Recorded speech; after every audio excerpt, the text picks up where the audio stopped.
No assistant lasted more than a week inside Everett Langford's clifftop mansion.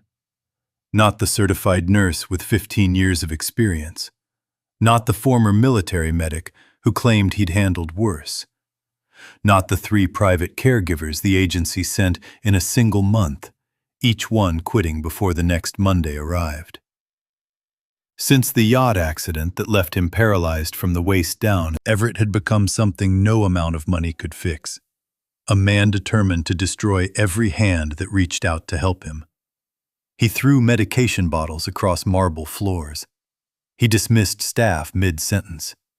He looked at anyone who dared offer sympathy like they'd insulted him in the worst possible way. Then Amara Kingsley walked through his front door on a Tuesday morning. She was 34, a black single mother holding a worn canvas bag and an 8-year-old son's school schedule tucked in her jacket pocket. She needed this job. Everett made clear he knew it. "You'll be gone by Friday," he said, not looking up from the window facing the ocean. Amara didn't flinch. "I've kept a roof over my son's head on nothing. You're not that scary." What happens when a man who has given up on himself meets a woman who is never given the option to give up? If stories like this one speak to you, real human drama, no shortcuts, no easy answers, you're in the right place. Subscribe and stay with us. There's more where this came from. Amara Kingsley had learned early that the world did not slow down for grief. When her husband Marcus walked out 3 years ago, not dramatically, not with shouting, just a note on the kitchen counter and an empty closet, she had 48 hours to process it before Micah woke up asking for pancakes and his father in the same breath. She made the pancakes. She answered the second question with the only truth she could afford. Dad had to go away for a while.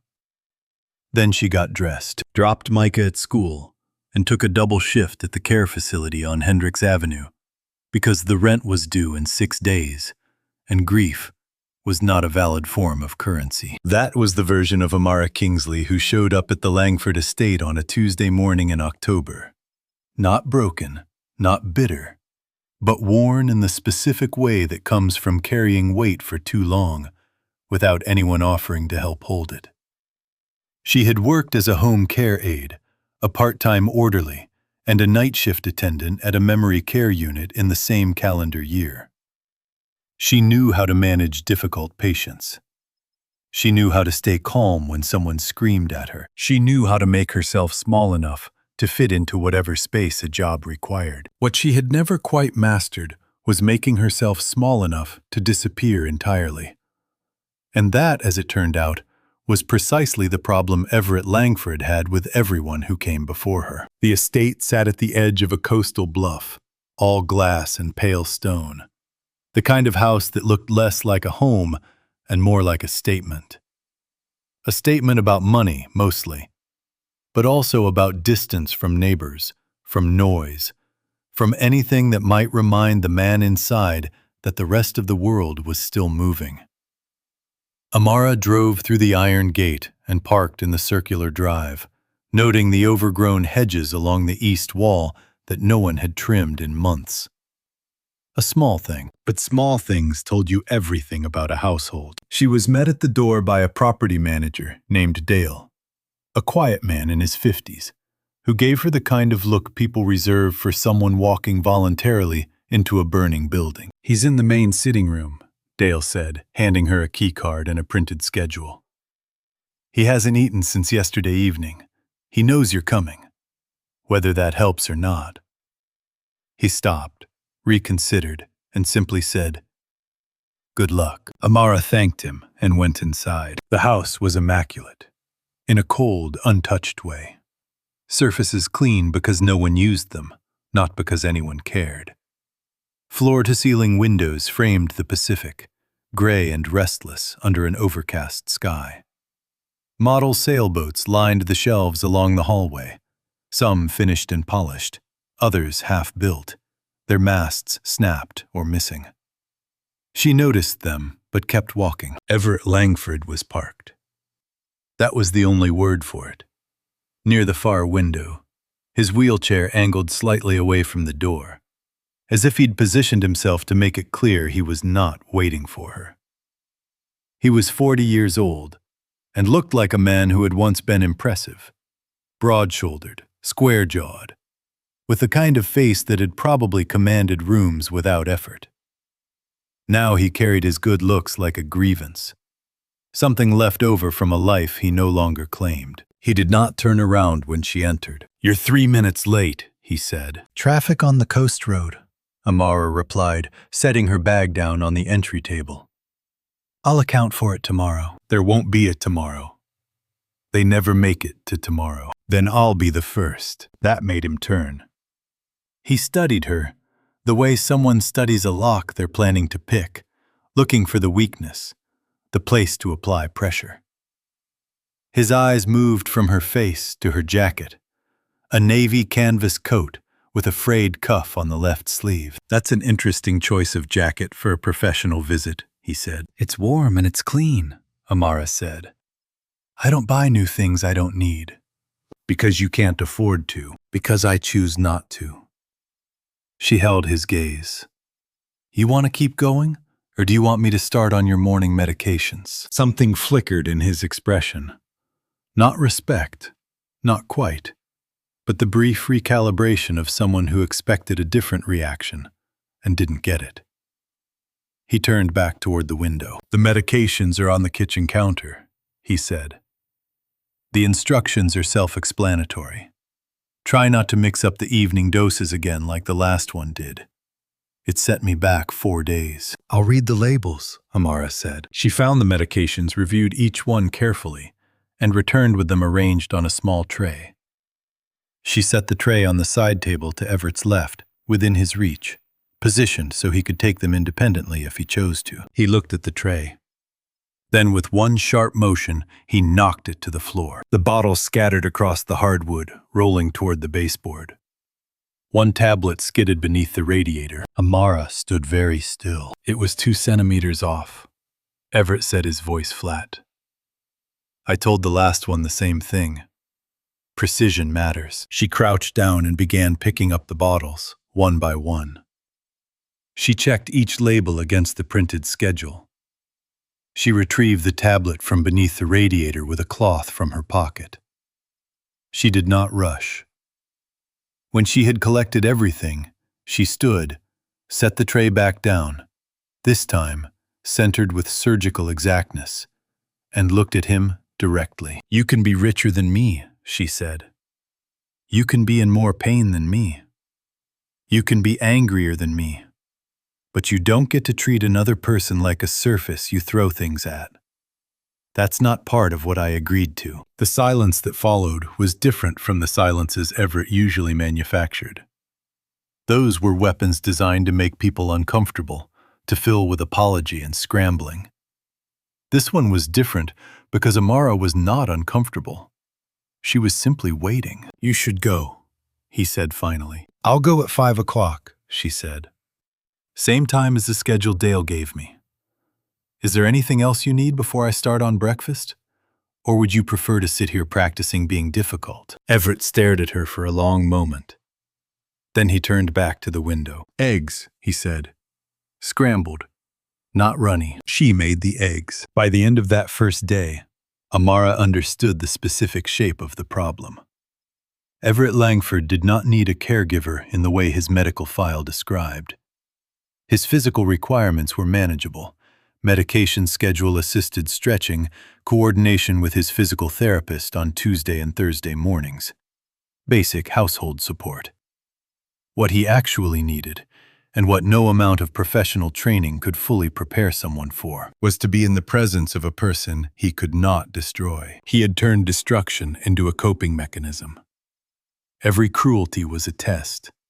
Every insult was a question disguised as an attack. Will you leave?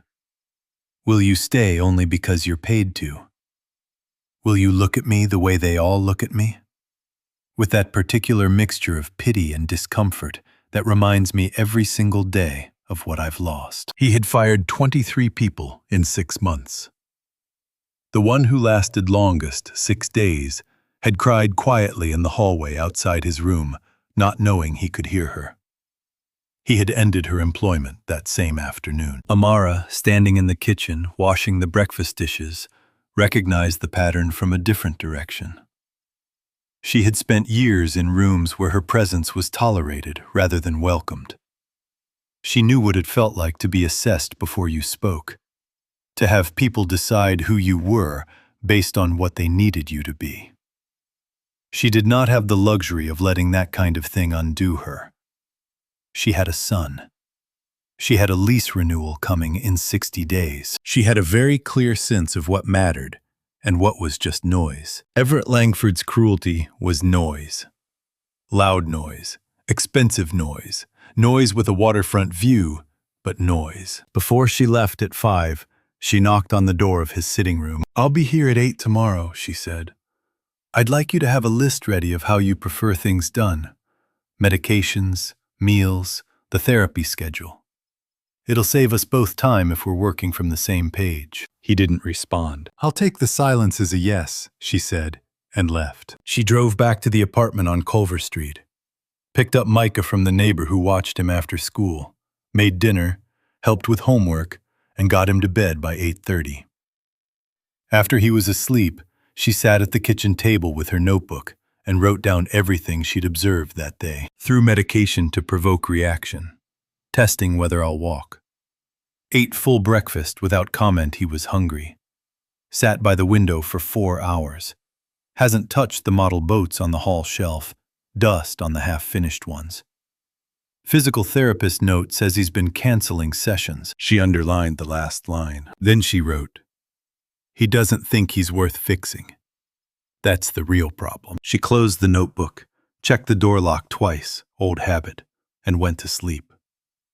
By the end of the first week, Amara was still there. Everett had tried everything in his established repertoire.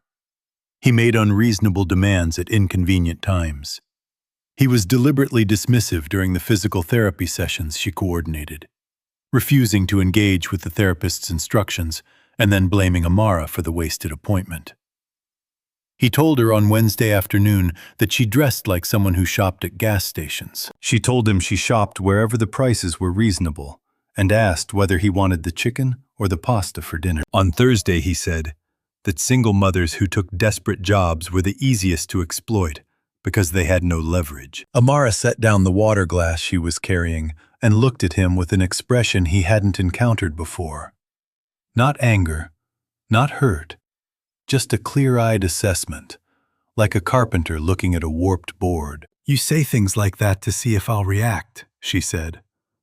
"I'm not going to. But I want you to know that I hear you. And what I hear is a man who's been using cruelty as a proof of concept, trying to prove that everyone leaves so he doesn't have to feel anything when they do." Everett said nothing. "I'm not leaving," Amara said. "Not because I don't have options, because I made a commitment. Those still mean something to me." She picked up the water glass and continued to the kitchen. That night, for the first time in 3 weeks, Everett ate dinner at the table instead of alone in his room. He didn't mention it. Neither did she. The second week began with small resistances. Everett had shifted tactics, not because he had decided to cooperate, but because the tactics he'd relied on for 6 months were producing unfamiliar results. Amara didn't crumble under dismissal. She didn't harden into resentment he could use to justify pushing her out. She simply continued methodical, unbothered present in a way that was somehow more unsettling than any reaction he could have provoked. So he tried a different kind of obstruction. He started making requests that were technically within the scope of her role, but designed to create friction. Asking her to re-inventory the kitchen at the end of the day when she was clearly tired. Requesting that she reorganize his physical therapy binder by category when the existing system was already functional. Calling her back twice after she'd prepared his evening medications to ask questions he could have asked the first time. Small things accumulated, deliberately. The way someone lays gravel on a path to make walking harder. Amara recognized the pattern. She did everything he asked and made a note of each request in her log without complaint. What she refused to do was let him see that it was working because it was slightly in the way that sustained pettiness always works, on a person who has other things to carry. One Thursday afternoon, Everett extended his pre-therapy stretching session by 40 minutes with a series of repetitive questions directed at the physical therapist, questions he had asked before and whose answers he clearly already knew. By the time the session concluded, Amara had 14 minutes to reach Micah's school before the aftercare program closed. She made it with 4 minutes to spare, but only because she drove faster than she should have and skipped the crosswalk on Harmon Street. That evening, after Micah was settled with his homework at the kitchen table, Amara stood in the doorway of Everett's sitting room. "Tomorrow," she said, "the therapy session ends at the scheduled time.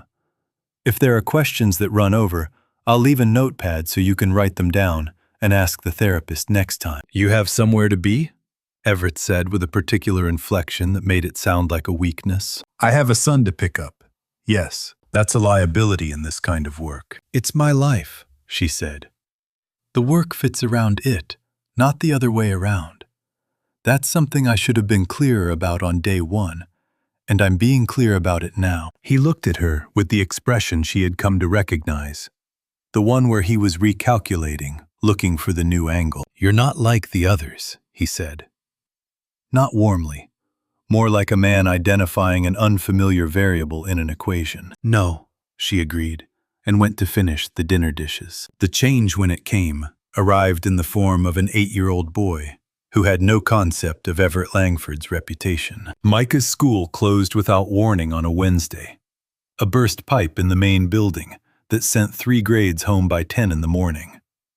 Amara had no backup, no neighbor available, no option that didn't involve bringing him with her. She called Dale, explained the situation, and was told it would need to go through Mr. Langford directly. She knocked on the sitting room door, opened it, and stated the situation plainly. "My son's school is closed.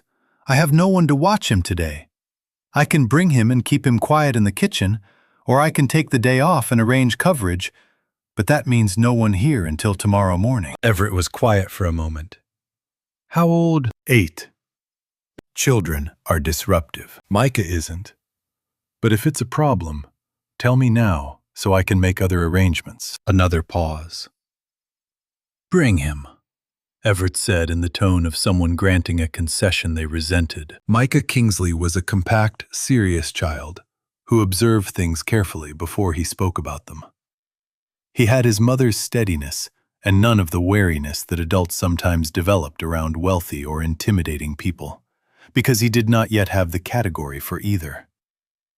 He walked into the Langford estate and looked at the high ceilings and the ocean view with the frank appreciation of a child encountering something remarkable, then spotted the half-finished model sailboats along the hallway shelf and stopped walking entirely.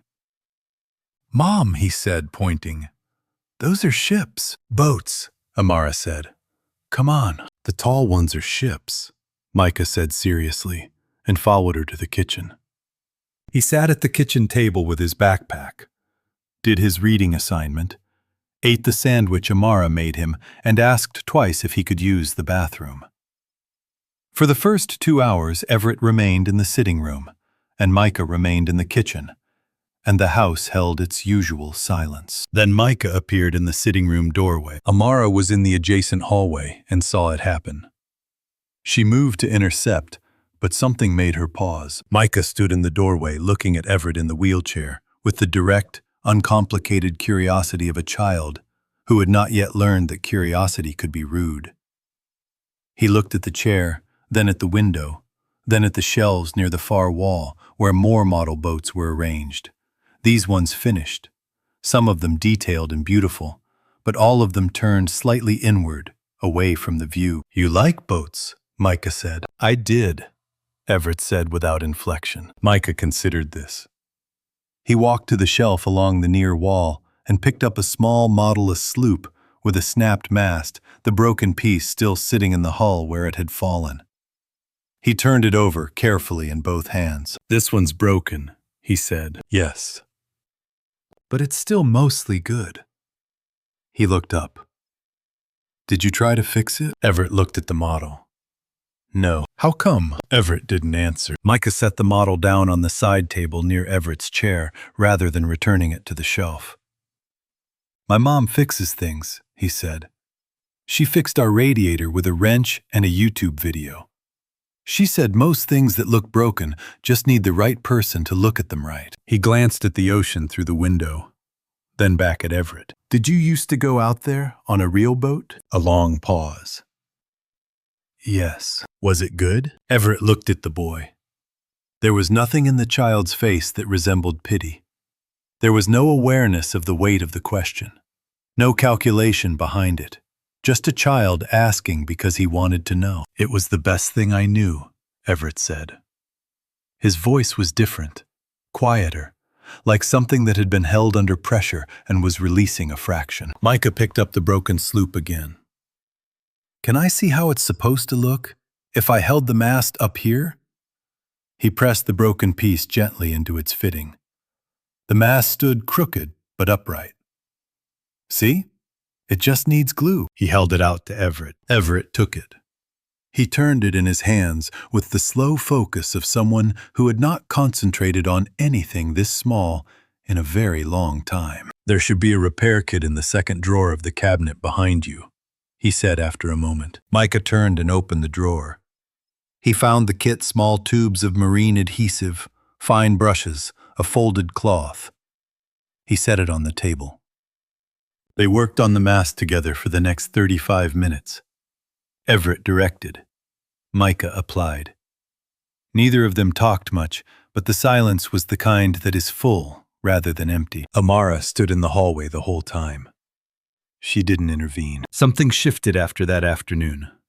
Not dramatically, not in any way Everett acknowledged directly, but visibly in the accumulation of small details. He began to follow the physical therapy schedule without engineering delays. He started eating at the table more consistently. The request designed to create friction tapered off, replaced by something that resembled cautiously routine. He still wasn't easy. He was still sharp-tongued when he was in pain and dismissive when he felt exposed. But the cruelty had lost its architectural quality. It was no longer being constructed with deliberate care. It was just weather now. And Amara knew how to dress for weather. She began involving him more in the daily decisions of his own care. Not as a therapeutic technique she'd read about, but because it was practical. She asked him which exercises he found least useless, which meals he could eat without the specific texture revulsion that made mealtimes a standoff. Which part of the therapy plan he thought was genuinely helping versus filling time. He answered with characteristic bluntness. She incorporated his answers, and in the process of being asked, he was forced into the uncomfortable acknowledgement that he still had preferences, still had opinions, still had a perspective worth consulting. "You're doing this on purpose," he said one evening as she updated the care log. "Doing what?" "Making me participate." "Yes," she said. "It's manipulative." "It's respectful," she said. "There's a difference." He was quiet for a moment. "What if I don't want to participate in my own recovery?" "That's your right," she said, setting down the pen. "But you've been here 2 years and you haven't quit yet. So some part of you wants something. I'm just trying to figure out what that is so I can stop guessing." He looked out the window. He stopped. "I don't know what I want." "That's a good place to start," she said. "Most people never get honest enough to admit that." The men arrived on a Friday morning in 2 black SUVs. There were 4 of them, board members of Langford Meridian, led by Graham Pritchard, the acting chairman. Amara had seen Pritchard's name in the household correspondence file and knew the broad shape of the situation. With Everett absent from operations for nearly 2 years, certain members of the board had grown comfortable with the power vacuum. Graham Pritchard had grown more comfortable than most. He was a man in his mid-60s, with silver hair and the polished, unhurried confidence of someone who had spent decades in rooms where he held the most leverage. He smiled at Amara when she opened the door. the smile of a man acknowledging a person whose name he would not bother to learn. "We're here to see Everett," he said. "He's expecting us." He was not expecting them. Amara could see that clearly when she showed them into the sitting room, the tightening around Everett's jaw, the stillness that preceded his anger, the way pressure preceded a storm. "Everett." "Graham." Pritchard looked at the wheelchair with the particular expression Amara had come to recognize and despise. A manufactured sorrow layered over something much colder. "You're looking better. We won't take much of your time." They took an hour of it. Amara stayed outside the room but could hear enough. The language was corporate transitions, restructuring, shareholder confidence, long-term vision. But the translation was simple sign over operational control. The board wanted it on paper. Pritchard had the documents ready. At one point, Pritchard's voice dropped lower, and Amara moved closer to the doorway without intending to. "The public doesn't need to see a man in your position front-facing the company right now," Pritchard said. "It sends the wrong message. You understand." The silence that followed was not Everett's controlled silence. It was the silence of something breaking. They were gone 20 minutes later, without signatures. Everett sat motionless after they left his back to the door, the unsigned documents on the table beside him. Amara brought water and set it within reach. She didn't speak. "Get out," he said. She stayed. "I said get out." "I heard you." "Then why are you still here?" "Because you're not actually talking to me," she said. He turned the wheelchair sharply. "Don't psychoanalyze me in my own house." "I'm not. I'm just not going to leave because you're in pain." She met his eyes. "You can yell at me if you need to. I've had worse. But I'm not walking out because a man told me to, when what he actually needs is for someone to stay." "You don't know what I need." "I know you just sat in a room while someone told you your face is a liability," she said. "That's not a business conversation. That's a man trying to make you believe you've already lost." Everett looked at her with an expression she hadn't seen before. Not anger. Something closer to collapse but held back by the last structural supports of his pride. "He's not wrong," he said quietly. "The company I built, the people who work there, they look at me now and see—" "What?" she said. "A problem. A chair. Something to be managed around." Amara sat down across from him.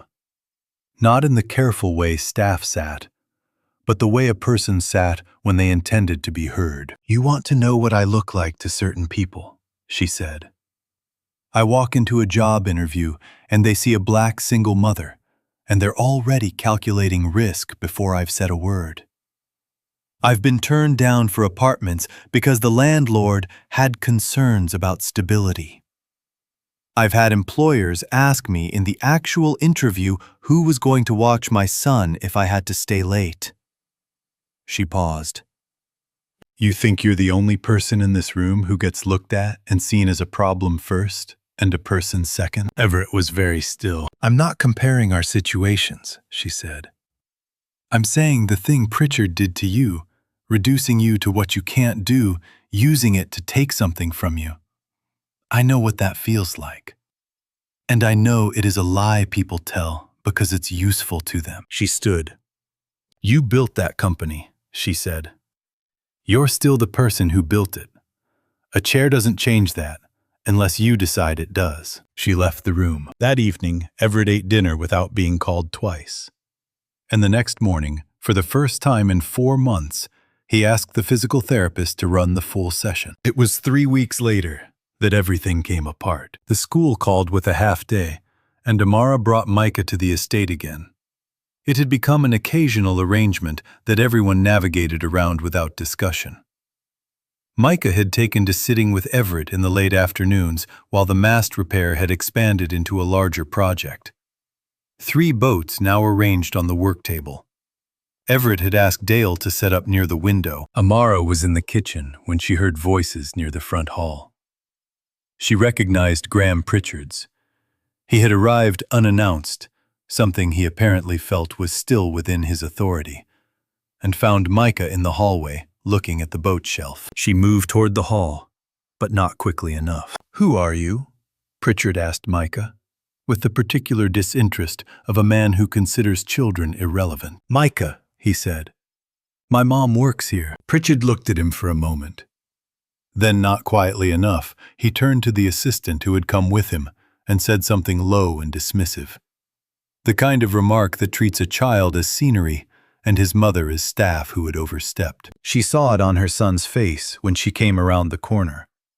The flicker of confusion that preceded hurt. The moment when a child understands that something was said about him, but has not yet been taught how to hold that kind of cruelty. "Micah," she said, "come with me." She took him to the kitchen, closed the door, crouched to his level. "You okay?" "He said something about us, like we're not supposed to be here." "You are supposed to be here," she said. "I work here. You're my son. That's all that matters." Micah nodded, but the confusion didn't leave his eyes. He sat down at the table and looked at his hands. Amara stood up and faced the kitchen wall for a moment. She had withstood a great deal. But Micah was 8 years old. Micah had not signed up for this. Micah should not have to learn this lesson in the hallway of a billionaire's mansion because his mother needed the paycheck. That thought stayed with her through the rest of the afternoon quiet, and certain, like a crack that is run through the foundation, but not yet shown on the surface. The collapse came from Everett. Graham had departed, leaving behind a formal letter notifying Everett that the board vote on operational transfer had been scheduled for the following week. Everett had read it 3 times. By the time Amara brought his evening medications, he was sitting in the dark, the letter on the table, the model boats pushed to the edge of the work table as if he'd shoved them away. "I need you to take Micah and leave," he said. She set the tray down. "What?" "Tonight. I need the house to myself. I need to—" He stopped. "You being here. Micah being here. I can't afford to be this distracted. I have to be the person I was before. Not—" He gestured at himself, at the boats, at the arrangement of the room that had changed incrementally over the past weeks. "Not this." Amara looked at him for a long time. She understood what was happening. She had seen it before, in patients who made progress and then grew terrified of the progress itself, because progress meant expectation, and expectation meant the possibility of failing again. He was retreating to the thing he knew, which was isolation, because isolation was the only control he had left. She understood it, and it didn't change anything. "You told my son and me to leave," she said quietly, "because Pritchard scared you, and you don't know what else to do with that." "Don't. I'm not your punching bag, Everett, and neither is my child." Her voice was level, not raised. "I've stood in this house while you've thrown things and said cruel things and told me I was only here for the money. I stayed through all of it. But not this. You don't get to push my son out because you're afraid." "I'm not asking you to." "You're not asking," she said. "You're doing it again. Destroying the thing before it can leave." She picked up her bag from the chair.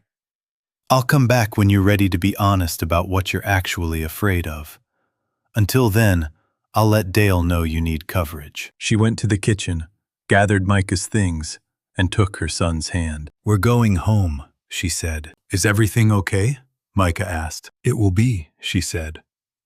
And she meant it for herself, for him, and possibly, if he found the nerve, even for Everett. But as she walked to the car with Micah's hand in hers, she felt the weight of what she'd left behind. Not the job, not the paycheck, though both mattered. Something else. The particular loss of a person you've seen clearly, exactly as they are, and chosen to believe in anyway. The house was exactly as Everett had always wanted it. Quiet, controlled, empty of anything that could surprise him or require something from him, or look at him with an expression he hadn't pre-approved. The ocean beyond the window was gray and indifferent, which suited him. Dale brought meals and left them outside the door without knocking. The physical therapist called twice and was told Mr. Langford would reschedule. The board's formal letter sat on the table where Amara had set his medications the last night she was here, and Everett did not move it, and did not read it again, because he had already memorized it, and there was nothing in it he wanted to think about. He had what he'd been engineering since the accident. Perfect, airtight solitude. It was unbearable. Not in the dramatic way, not grief that announced itself and demanded acknowledgement. It was worse than that. It was the specific unbearableness of a man who had removed everything that made a space feel inhabited, and was now forced to notice what remained. The work table near the window still had 3 model boats on it, 2 of them mid-repair. The tools laid out the way Micah had left them, brushes lined up smallest to largest. The adhesive capped carefully, a small paper towel folded beneath the hull of the sloop to protect the finish while the mast joint dried. Everett sat across the room from the work table for 2 days without touching it. On the 3rd morning, he wheeled himself to the window and looked at the ocean for a long time. He thought about the day of the accident, not the impact, not the hospital, not the diagnosis delivered in careful clinical language by a doctor who was very good at his job and very bad at eye contact. He thought about the hour before, standing at the bow of the yacht in open water, the specific physical sensation of wind and salt, and the feeling of being a person whose body worked exactly the way he needed it to. He had taken that for granted in the way you take for granted anything that has always been true. He had spent 2 years mourning that hour. 2 years making everyone around him pay for the fact that it was over. He picked up the broken sloop. The mast joint Micah had started was dry now, set crooked at a slight angle that would have bothered him before, that he would have redone with precision. He looked at it for a long time. Then he picked up the fine brush and the adhesive and began working on the hull seam instead, leaving the mast where it was. It took him 40 minutes. His hands shook slightly from disuse. He made 2 mistakes that required careful correction. When he set it down, the boat was not perfect, but it was further along than it had been, and the mast was still standing. He sat back and looked at it. Then he picked up his phone and typed a message to his attorney, Margaret Hollis. "I need to come in on Thursday. Board meeting. I'll be there in person." He sent it before he could talk himself out of it. Then he sat for a long time, looking at the boat, and thinking about what Amara had said, not the last night, the brutal, honest exit of it, but earlier. You built that company. You're still the person who built it. A chair doesn't change that unless you decide it does. He thought about what it would mean to walk wheel into that boardroom. He thought about the faces, Pritchard's manufactured sorrow, the others who would be watching for weakness, calculating whether this was the moment he finally folded. He thought about the thing Pritchard had said about public image, about the message it sent, and he felt the familiar surge of rage, and underneath the rage, underneath all of it, the thing he had been refusing to look at directly for 2 years. He was afraid. Not of the board. Not of losing the company. Not even of the wheelchair and what people thought when they saw it. He was afraid that Pritchard was right, not about the optics, but about the deeper implication. That the man who had built Langford Meridian was gone. That what remained was a diminished version, a broken mast, something that couldn't hold the weight it once had. He sat with that fear for a long time in the quiet house, without running from it. Then he picked up his phone again. He typed Amara's name in the message field and sat there for several minutes, the cursor blinking the ocean gray beyond the glass.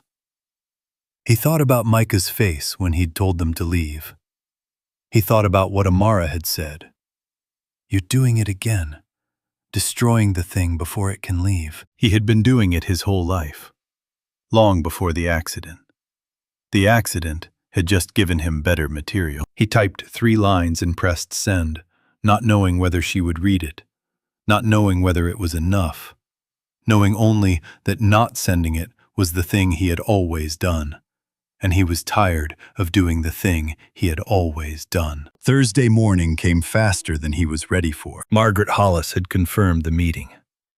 Everett had spent 2 days preparing, reviewing the board documentation, the financial records, the specific sequence of decisions Graham Pritchard had made during his absence, that constituted, in Margaret's careful legal language, a significant breach of fiduciary responsibility.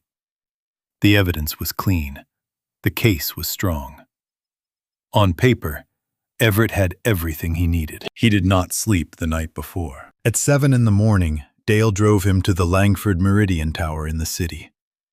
They parked in the underground garage and took the service elevator not to hide, but because the logistics were simpler and he did not want to perform his return for the lobby. When the elevator opened onto the executive floor, he could hear the building differently. The specific quality of sound that comes from a place that has been running without you, efficient, adjusted. The hum of an organization that has learned to work around an absence. His absence. They reached the corridor outside the boardroom, and Everett stopped. Through the frosted glass panel beside the door, he could see the shapes of the board members already assembled. 12 people. Some he had hired himself.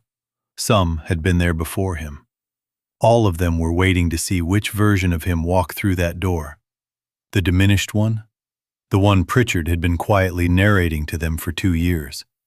Or something else. He could not make his hands move the wheels. He sat there in the corridor with the boardroom door 20 feet away and felt the fear close around him, the way cold water closes around a person who has gone in deeper than they intended.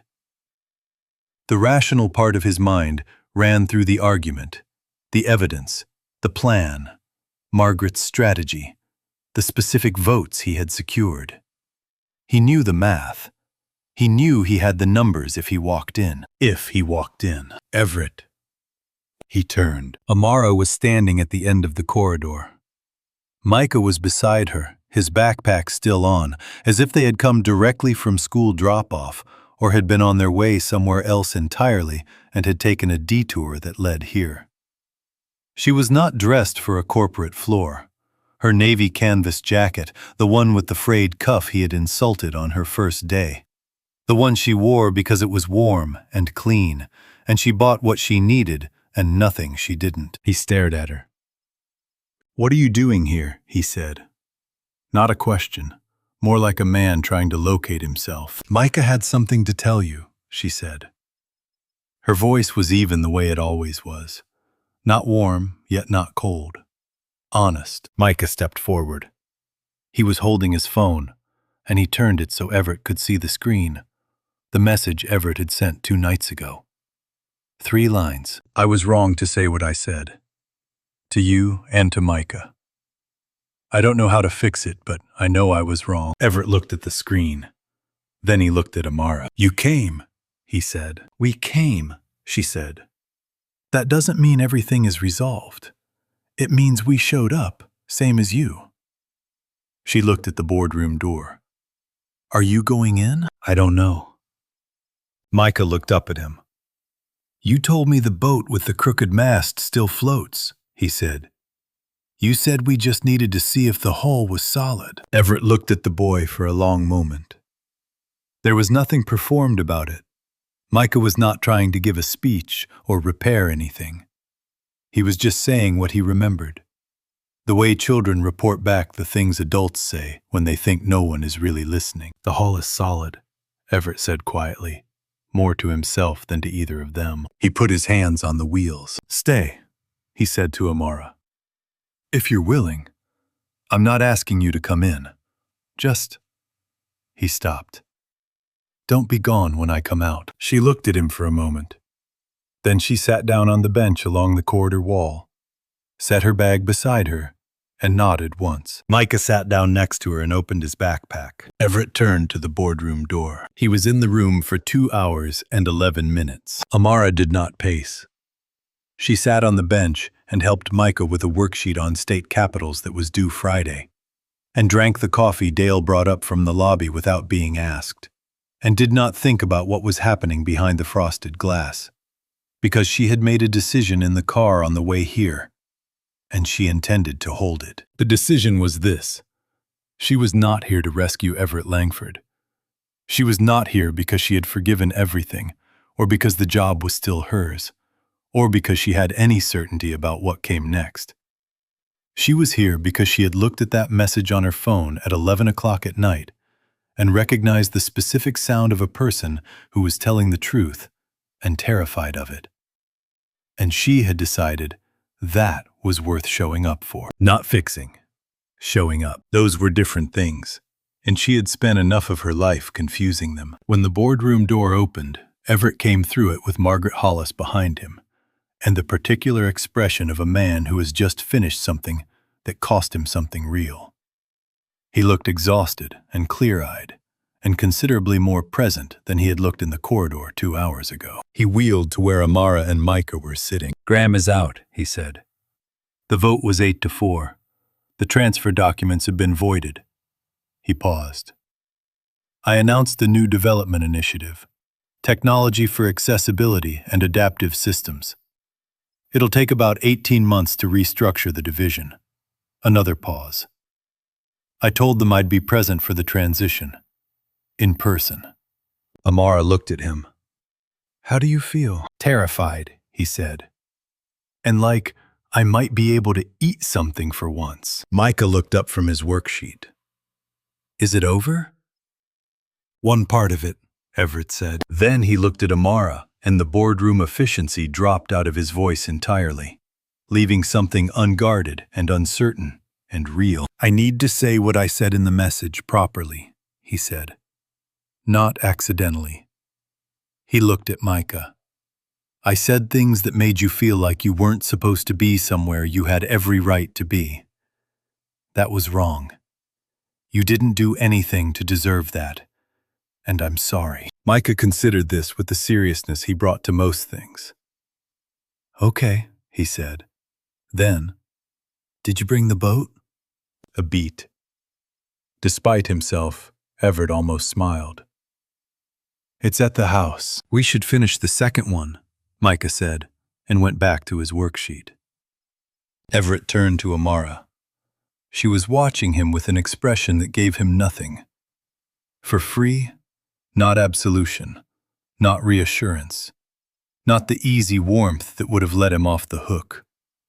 She was simply there, looking at him as she always had, which was directly. "I used my fear as a reason to push you out," he said. "You were right about what I was doing. I've been destroying things before they can leave me my whole life. The accident didn't start it, it just gave me more to work with." He met her eyes. "I'm not asking you to come back to the same arrangement. I know that's not. I know things have to be different. I just..." He stopped. "I wanted to say it in front of you." Amara was quiet for a moment. "I'm not coming back as your caregiver," she said. "That's not what either of us needs." She paused. "But I heard what you said about the new initiative. Accessibility support systems, families in difficult circumstances." She held his gaze. "If that's real, if you're building something that actually serves people who need it, I want to be part of that. In a role that makes sense. Not because I owe you anything. Because it's work I believe in." Everett nodded. "I'll have Margaret draw something up. A real position. Director level." He paused. "If that's acceptable." "Send me the terms," she said. "I'll read the contract myself." I'd expect nothing less. For the first time in the months she had known him, Everett Langford laughed a small sound, brief and slightly rusty, like something that hadn't been used in a while, but still worked. 6 months later, the boats were finished. All 3 of them, the sloop with the crooked mast, the 2-masted schooner that had taken the longest, and a small centerboard dinghy that Micah had painted himself in a blue that was slightly too bright, which Everett had not corrected. They sat in a row on the windowsill of the sitting room, facing outward now, toward the ocean. The estate was different in ways that were hard to point to specifically, but impossible to miss. There was noise in it, not constant, not performative, but the ordinary noise of a place where people actually lived. Micah's voice on weekend afternoons, the particular sound of someone moving through a kitchen with purpose. The physical therapist's sessions that ran their full scheduled length, and sometimes a little longer, because Everett had started asking questions he was actually interested in. The hedges along the east wall had been trimmed. Amara had been director of operations at the Langford Access Initiative for 4 months. The work was harder than anything she had done before, and better suited to her than anything she had done before. And those two things turned out to be the same thing. She brought to it what she had always brought to every room she'd walked into: clarity, practicality, and the specific authority of a person who had needed what the organization was trying to provide, and knew, therefore, exactly where the gaps were. Everett was in the office 3 days a week. Not the version of the office he had inhabited before the performance of dominance. The strategic intimidation, the relentless forward motion that left no room for anything not measurable. He was slower now, more deliberate. And the company was better for it, in ways the quarterly reports hadn't caught up to yet, but would. On a Saturday afternoon in late spring, the three of them carried the boats down to the small cove at the base of the cliff, Amara and Micah on foot, Everett on the path Dale had finally had properly graded after months of being asked. The cove had a flat section of rock along the water's edge where a person could sit and reach the surface with both hands. They set the boats in the water, one at a time. The sloop went first, the crooked mast visible even at a distance. The hull riding level and clean, it moved across the surface of the cove with no particular drama, just the quiet competence of something built to float, doing exactly that. Micah watched it go and said with great satisfaction, "I told you it still worked." "You did," Everett said. Amara sat beside him on the flat rock, close enough that their shoulders were nearly touching, watching the three boats move on the water in the small wind coming off the ocean. She did not say anything about how far they had come, or what had changed, or what any of it meant. She didn't need to.